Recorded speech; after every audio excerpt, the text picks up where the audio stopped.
Summit County, we have formal pretrial conferences in all misdemeanors that take place without judges, that are just the defense attorney and the DA in the room. In felony cases, you can only file motions in district court, and we have multiple court appearances with felony deputy district attorneys in county court before we ever get to district court, not to mention there's at least one district court appearance for arraignment prior to even filing motions. So I'm just surprised hearing that that's an obligation that you've asked the judges to impose when it really seems like we already have that system in place. I'm also surprised that I haven't heard that in a bench bar meeting or in anything else, being somebody who practices only criminal defense, that's something that you took to the judges without even talking to defense attorneys. But for the civil attorneys here, I just want you to know that I would say we have a meet and confer system in place right now. You can easily have 2 pretrial conferences with a deputy DA and a misdemeanor prior to ever coming into court to tell the judge you can't reach an agreement or that you can. So I think that already exists, and I'm not sure why you would need then another formal meeting that you would put in place. It certainly, I feel like, happens now. And while I have some serious complaints about some of your former DAs, deputy DAs in the Summit office, I would say currently that the 2 felony DAs you have, deputy DAs you have there, and that's where the bulk of my interaction is right now, they're very open to conferring. I will say something positive, right? They're open to conferring all the time on cases, whether it's formally in court or informally in their office. So I don't feel like that necessarily adds anything. I'm sorry, Ron, it's not really a question, it's more of a comment, but it's one that I feel is important to point out. These are not blind motions that get filed. So let me see if I can make a question. Because I'm directed to Bruce informally on it, so now I'll come to you next. But let me give Bruce an opportunity to answer the middle of it. Thanks, JP. You know, I don't carry a caseload from any individual court. I carry select cases from across the district, and they tend to be the most serious cases: the Ashland explosions, the homicides, the manslaughters. And I get out of the gate an avalanche of motions sent to me that are absolute boilerplate motions that if the attorney ever picked up the phone and said, Bruce, can we resolve this issue that I think, through a conversation, it just doesn't happen. And I appreciate, JP, your experience. I'm not discarding it in any way, but I'm saying my experience is very different. And the mechanism, if in place, and if on every case the judges enforce, hey, the enforcement is, have you talked to each other, right? We end up litigating and wasting court time on so many of these issues, which are really very easily dispensed, I think, through dialogue. And with respect to why it doesn't happen in bench bar meetings, well, I don't know. I mean, this is a forum where I'm raising it. I think it's important that I'd like to see change. I've raised it with the judges. They're not interested so far. So, maybe I can get it sounds like you're on board with the requirement that the judges would say, yeah, the attorneys should talk to each other before they file the motion. Just to be clear, I am only in favor of the system we have. I do feel like you're referring to public defender cases, but whatever it is, there's constitutional requirements, there's appellate requirements in place, there's a system of rules, the Colorado Rules of Criminal Procedure, but you cannot decide to meet with an attorney, with a district attorney, and then appeal an issue later without the Court of Appeals saying, you did not raise that below. I don't want to engage in a dialogue, it's not fair to everybody else, but I do want to clarify that point, that there are Court of Appeals and the Supreme Court require things to be documented, and it is different than in a civil case. And Ron, I have to go on JP's point on this. When I heard that comment, it was a little bit frustrating because, and I love this audience because there's a lot of attorneys and a lot of accountability and things that haven't been followed through on can't just be said to the public in this forum. But we went to a bench bar meeting where the defense bar said we're frustrated, we're sending emails, we're picking up the phone, we're leaving voicemails, we're not getting anything back. And our county court judge was upset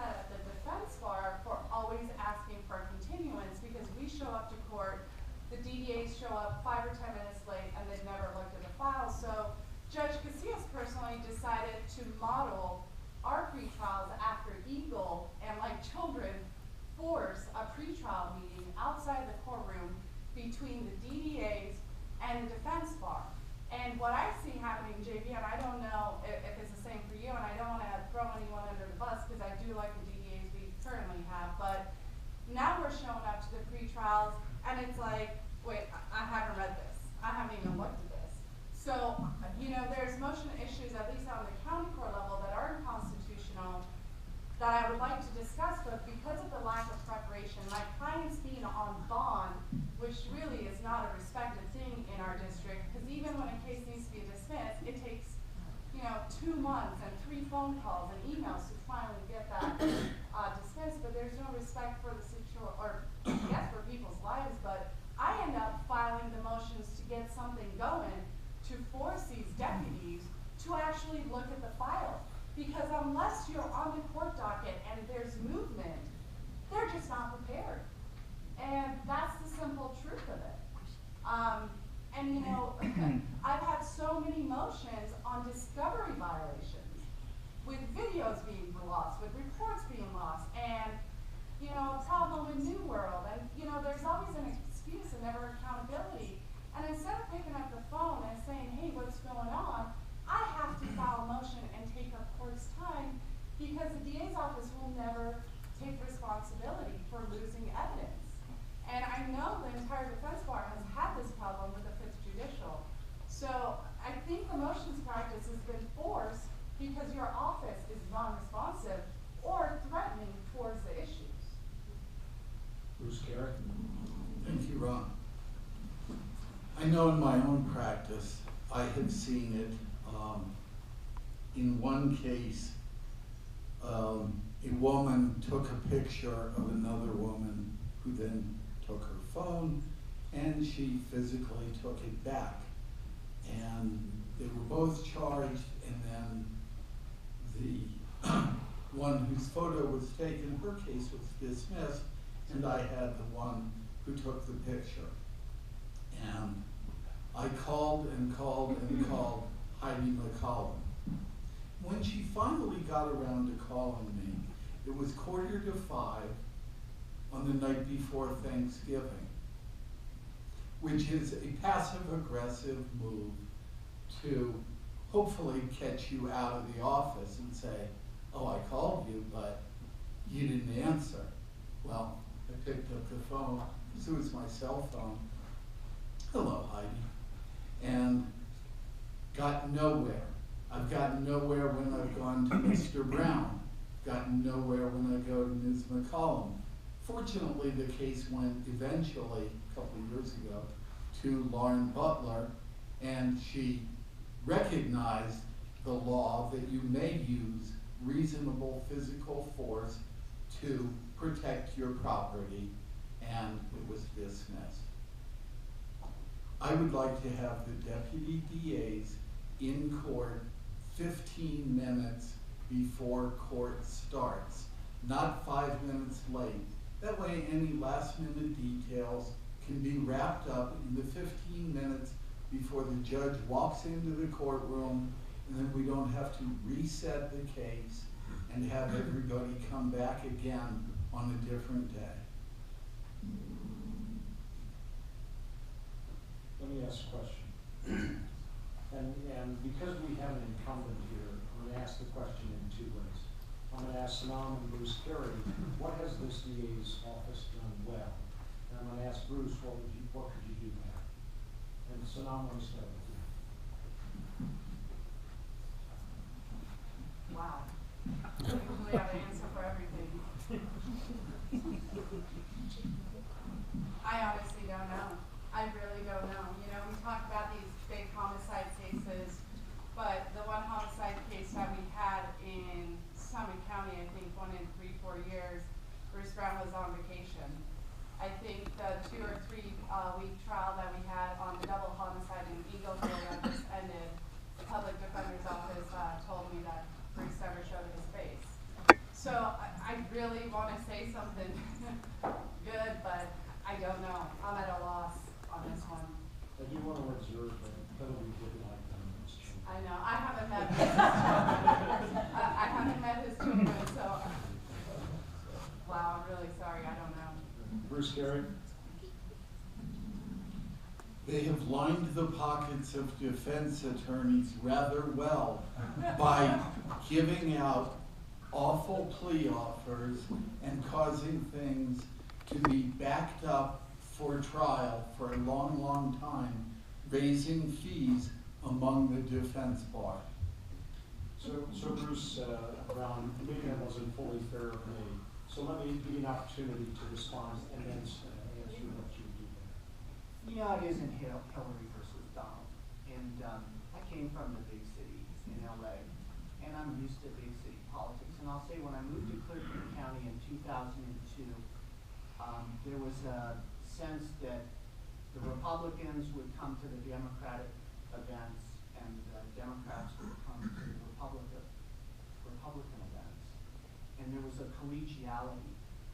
And when I became district attorney, I wanted to restore a sense of collegiality.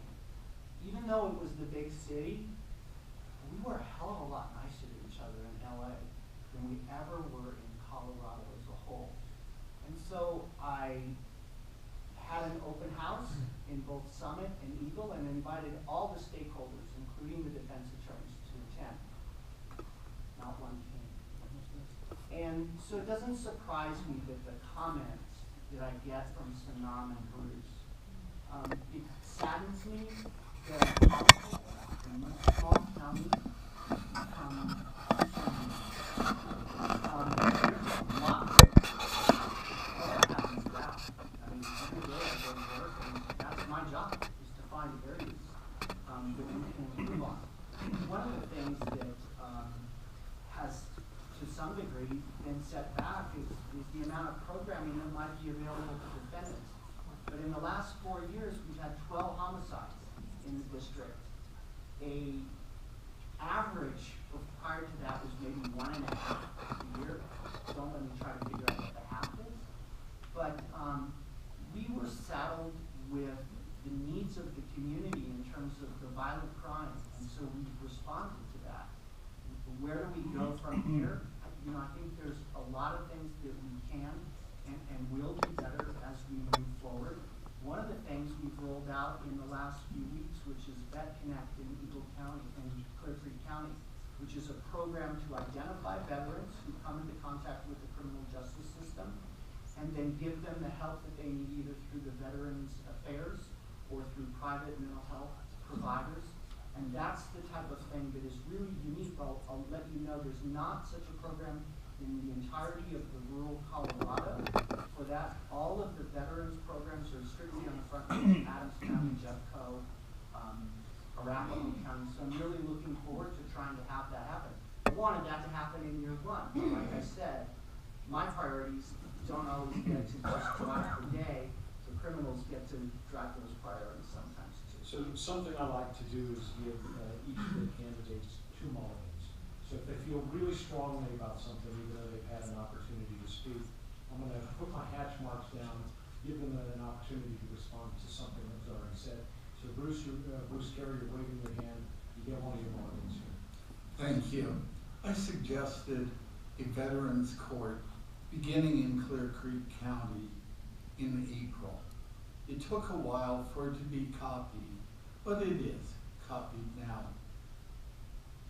It saddens me that we cannot come up with our own ideas, but I also came up with the idea of a rotating open house, starting in Eagle, going to Summit on the last Friday of every month, rotating Eagle, Summit, Lake, Clear Creek, throughout the district, the final Friday afternoon of each month, an open house. I came up with the idea of beers and brats, and my friend Jim Fahrenholt said, no beers.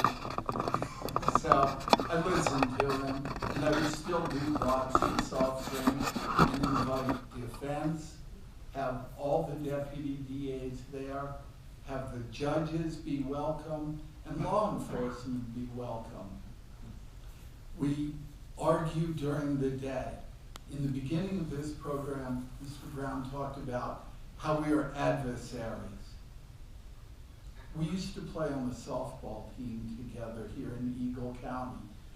I played on it, Fahrenholtz, Riva, Fred Gannett, the judge, Goodby, the DA, deputy DAs, we all played together. And though we argued in court during the day, we would go out and have a beer and play softball in the evening because we're all lawyers and we got along well. There was not the animosity that there currently is. And I don't think it's a big city issue. You know, I grew up being able to see Manhattan from the roof of my parents' house. The beacon of the world for big cities. And I live in Eagle, Colorado, and have for the past 27 years. Here in Eagle, we can all get along, and we should, and it should be throughout the district. Sonnenalp, you want? Yeah, you know, we've done these forums before, and I get a little bit heated, and it's because it's so hard to sit and listen when you know the truth. And it's so hard to sit and know the injustice. I got off the phone today, an hour and a half I spoke to a member of the Veterans Coalition from Clear Creek County. And he said to me, Bruce made these promises 4 years ago. A couple of years ago, we sat to talk about him, and he sat through an hour and a half, 2-hour meeting and worked on a media statement. Now that it's election time, he's coming back around. And we just don't believe him, and we just don't trust him. He's starting to talk again, but he's had 4 years, and he's done nothing. The attorneys in this room know in every case, our clients paid $10 for restorative justice. There's been 0 restorative justice. Bruce will talk about juvenile diversion, but that's a program that's been in place for 20 years, and it was put into place by Pete Michelson. And the Bruce that I know, and the level of prosecution I know, if he had a choice, he would probably take away juvenile diversion. And this isn't big city politics. I mean, I've grown up in a big city. This is my first time